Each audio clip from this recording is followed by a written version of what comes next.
वाञ्छाकल्पतरुभ्यश्च कृपा सिन्धुभ्य एव च पतितानां पावनेभ्यो वैष्णवेभ्यो नमो नमः। वैष्णवेभ्यो नमो नमः। श्री सीतानाथ समारंभां श्रीरामानन्दार्य मध्यमाम् अस्मदाचार्य पर्यन्तां वन्दे गुरुपरम्पराम्। श्री गुरुचरण सरोज रज निज मन मुकुर सुधारि वर्णो रघुबर विमल यश जोदायक फलचारि। श्री तुलसी के पद कमल बार बार शिरनाय रामचरित मानस विमल कथा कहूँ चित चाय। बोलो श्री सीता रामचंद्र भगवान की जय। श्री हनुमान जी महाराज की जय। श्री चित्रकूट धाम की जय। श्री कामतानाथ भगवान की जय। श्री मंदाकिनी मैया की जय। श्री पैश्वनी मैया की जय। सब संत समाज की जय। जय सीता जय जय सीता जय जय सीता।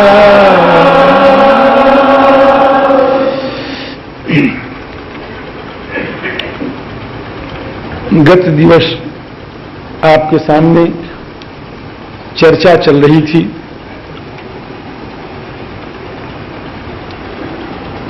कि भगवान मर्यादा पुरुषोत्तम अकारण करुणा वरुणालय श्रीमद् दशरथ नंदन कौशल्यानंद संवर्धन भक्त चंदन श्रीमद् रामचंद्र जी महाराज भगवती सीता और लक्ष्मण के साथ श्रृंगवेरपुर में निवास किए, निषाद का आतिथ्य स्वीकार किए, रात्रि में विश्राम करके प्रातःकाल उठे, सब प्रकार का शौच करके पवित्रता करके 12 प्रकार के शौच शास्त्रों में कहे गए हैं। सकल शौच करी राम नहावा। भगवान ने स्नान किया। यहां नहाना जो है संध्या आदि का उपलक्षण है। और उसके बाद सुचि सुजान बटछीर मंगावा। प्रातः काल होने के साथ भगवान ने कहा, निषाद मेरे सखा हमको बरगद का दूध ला दो। क्यों ला दूं ये जिज्ञासा सेवक नहीं करता है। सेवक तो आज्ञा का पालन करता है। जब शिष्य या पुत्र या सेवक ये कहे आपको क्या जरूरत है, तो समझ लो कि वो निकृष्ट कोटि का शिष्य पुत्र सेवक। महाराज ने कहा, सेवक ने आज्ञा पालन किया। निषाद राज बरगद का दूध एक दोने में भर करके लाए और उस बरगद के दूध को जब क्रियान्वयन होते देखा, निषाद विह्वल हो गए। बरगद के दूध को लेकर के श्री रघुनंदन रामचंद्र ने अपनी कोमल खोमल काली काली अलकावलियों में लगा लिया और चिपचिपा लसदार बरगद का दूध लग करके घुघरालियां जटा के रूप में परिणित हो गई। भैया लक्ष्मण ने भगवान का अनुकरण किया। अब दोनों के मस्तक पर घुघराली लड़के नहीं है, जटा बन गई। सुचि सुजान बट छीर मंगावा, अनुज सहित सिर जटा बनाए। भगवान ने वेश बनाया। मेरी बात को ध्यान दीजिएगा, भगवान ने वेश बनाया। भगवान ने यह वेश अयोध्या में नहीं बनाया, वहां भी लिखा गया है कि तुरत राम मुनि वेश बनाई, बनाया वहां भी, लेकिन वहां पूर्ण तापस वेश की सज्जा नहीं हुई है, बलकर वस्त्र पहना है, चिपिया कंठी लिया है, ये सब तो किया है, लेकिन जटाओं को नहीं बनाया, क्योंकि श्री रघुनंदन जानते हैं कि जटाओं का निर्माण करने के बाद 4 दिन के बाद मरने वाले चक्रवर्ती जी अभी प्राण छोड़ देंगे। जो बड़े प्रेम से कहती है जाओ सुखेन बन ही बन जाऊं, इन कौशल्या का धैर्य डगमगा जाएगा। अगर मुझसे पूछोगे कृपाशंकर से, तो मैं गुरुचरणों के आश्रय में आपसे यह कहूंगा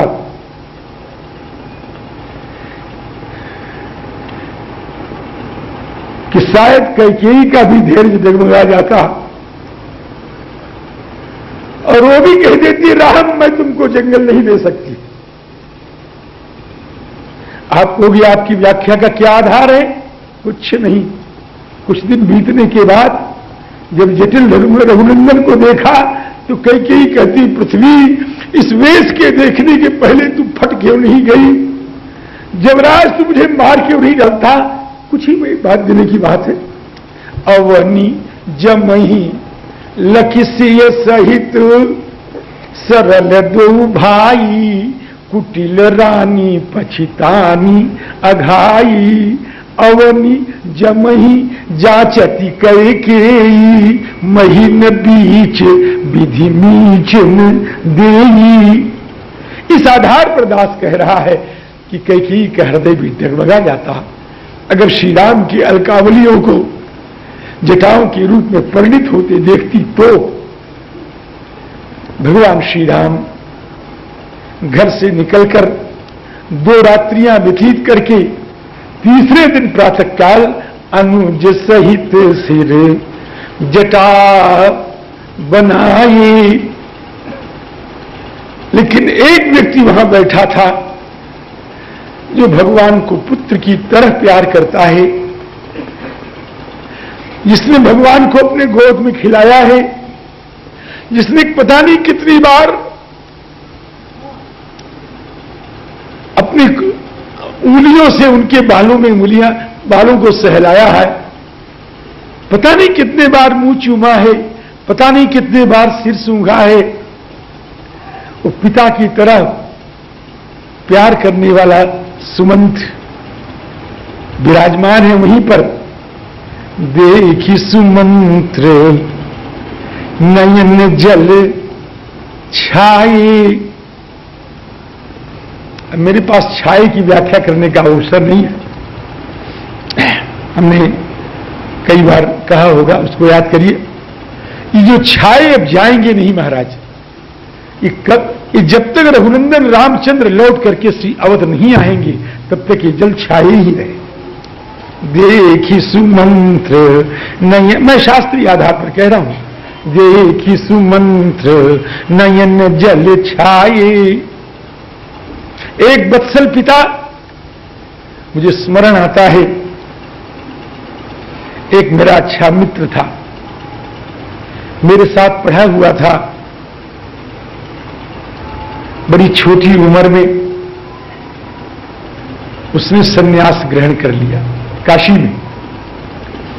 जिस समय उसके केश उतारे गए, जिस समय उसके सारे संस्कार हुए, उन संस्कारों को देख करके मेरी आंखें बरस पड़ी थी, छलछला आई थी। उस आधार पर मैं व्याख्या करता हूं कि जब मेरे कठोर हृदय के व्यक्ति ने एक मित्र के संन्यास ग्रहण को देखा, उसके सन्यासी वेश को देखा, तो मैं रो पड़ा। और जिसने भगवान को पुत्र की तरह प्यार किया है, उस सुमंत की स्थिति क्या रही होगी? सुमंत नहीं जी, बड़े बड़े वेदांत वेत्ता महर्षि अपने पुत्र के तपस्वी वेश को देख करके घबरा जाते हैं। वेदांत सूत्र का निर्माता कृष्णद्वैपायन व्यास जब अपने पुत्र को प्रज्ञा ग्रहण करके जाते हुए देखते हैं, व्याकुल हो जाते हैं, पागल की तरह चीख पड़ते हैं, बेटे आजा, बेटे लौटा लौटा लौटा, आजा आजा। यम प्रव्रजंत मनुप्रेत मपेत कृत्यम द्वैपायनो विरह कातर आजुहाव। पुत्र, ऐसे जोर से बोले महाराज पुरुष स्वर में, पुत्रेति तन्मयतया सर्वोभिनेदु तम सर्वभूत हृदय मुनिमानतोस्मि। अब मैं इसकी व्याख्या आगे नहीं करूंगा। सुमंत के आंखों में आंसू आ गए। भगवान ने वेश बनाया है, संतों भगवान ने वेश बनाया है। भगवान वेश बनाते हैं, वेश का बड़ा महत्व है, वेश का अत्यंत महत्व है। श्री राम जी वेश बनाने वाले को पसंद करते हैं। आपने राम जी का वेश बनाया है, आपने संतों का वेश बनाया है। मूर्ख लोग कहते हैं वेश बनाया है, हम वेश नहीं बनाते। तुम मूर्ख हो, वेश बनाए बगैर आराधना ही नहीं होती है। मन चंगा कटौती में गंगा कहने वाले पछताते रहते हैं, सीधे नरक में जाते हैं। वेश बनाने का बड़ा महत्व है। हम आगे नहीं कहेंगे, अभी कह देते हैं। विभीषण जी भगवान से कहते हैं कि प्रभु, लंका के स्नान गृह में चलकर स्नान करें, लंकापुरी को पवित्र करें। हमने स्नान की तैयारियां कर रखी हैं। भगवान ने कहा, सखा तुम्हारा सब कुछ मेरा है, लेकिन मुझे एक तपस्वी याद आ रहा है, मुझे नंदीग्राम का तपस्वी याद आ रहा है। सखे, मैं जैसा हूं, जिस प्रकार से हूं, उसी प्रकार जाकर के उसको गले से लगाना चाहता हूं। मुझे कौन तपस्वी याद आ रहा है? जो तपस्वी के वेश में, तापस वेश गात कृष्ण जपत निरंतर मोही। वेश बड़े महत्व का है। वेश के बिना कुछ नहीं सिद्धि मिलती है। वेश भी महत्वपूर्ण है। जो लोग कहते हैं वेश का महत्व कुछ नहीं है, वो अनजान हैं। उन्होंने शास्त्रों का अध्ययन नहीं किया है, चरित्रों का अध्ययन नहीं किया है। वेश भी महत्वपूर्ण है। अगर वेश महत्वपूर्ण न होता तो आज भगवान को जटा बनाने की क्या जरूरत थी? अनुज सहित सिर जटा बनाए। जब मैं घर छोड़ करके अपने श्री महाराज जी के पास गया तो मैं गृहस्थ वेश में रहता था, महीनों रहा। मेरे महाराज जी ने कहा कि ऐसा मत करो। हम कहे महाराज जी क्या? वही मैंने कहा जो आप लोग कहते हैं। कि मेरी आज्ञा है कि तुम साधु वेश में रहो। मुझे वह दिन स्मरण आते ही कि एक सिल्क का अचला, अपना प्रसाद लेकर के मुझे श्री गुरुदेव ने अपने हाथ से पहनाया है। मेरे श्री महाराज, मेरे गुरुदेव ऐसे नहीं थे जिन्हें कोई नहीं जानता। साधु समाज में कोई ऐसा नहीं होगा जो पूरी वाले महाराज जी को नहीं जानता है। मैं भाग्यवान हूं, उन्होंने अपने हाथ से अचला लेके पहनाया कि साधु वेश में रहना, साधु वेश में जीवन बिताना। मुझे आज भी स्मरण आता है और उस दिन से मैंने कहना शुरू कर दिया कि साधु वेश की बड़ी महत्ता है। अनुज सहित सिर जटा बनाए, देखी सुमंत्र नयन जल छाए, करि बिनती पायन पर्यो। खाली आंख में आंसू नहीं आए, दीन बाल जिमि रोय, बालकों के तरह करुण क्रंदन करते हुए श्री सुमंत राम जी के चरणों में गिर पड़े। प्रभु अयोध्या को अनाथ मत करो, हे रघुनंदन, हे रामचंद्र, हे दशरथ नंदन, हे कौशल्यानंद संवर्धन, श्री दशरथ को अनाथ मत करो। आप नहीं चलोगे तो चक्रवर्ती जी नहीं रहेंगे, और चक्रवर्ती जी नहीं रहेंगे तो अयोध्या अनाथ हो जाएगी। मेरे स्वामी अयोध्या लौट चलें। आपके पिताश्री ने आज्ञा दी है कि 4 दिन के बाद लौटा लाना। श्री रघुनंदन ने कहा, सुमन जी महाराज, धर्म को बड़ी मुश्किल से प्राप्त किया जाता है। धर्म के पालन करने के लिए शिवी, दधीच, हरिश्चंद्र, हमारे पूर्वजों ने और लोगों ने बड़े बड़े कष्ट उठाए हैं, और मैंने वही धर्म आज सहज ही प्राप्त कर लिया है। हे सुमंत, अगर मैं इस धर्म को छोड़ दूंगा तो मेरी अकीर्ति हो जाएगी। व्याजोक्ति है महाराज, यहां व्याजोक्ति है, साहित्य का एक व्याजोक्ति अलंकार होता है, यहां व्याजोक्ति है। भगवान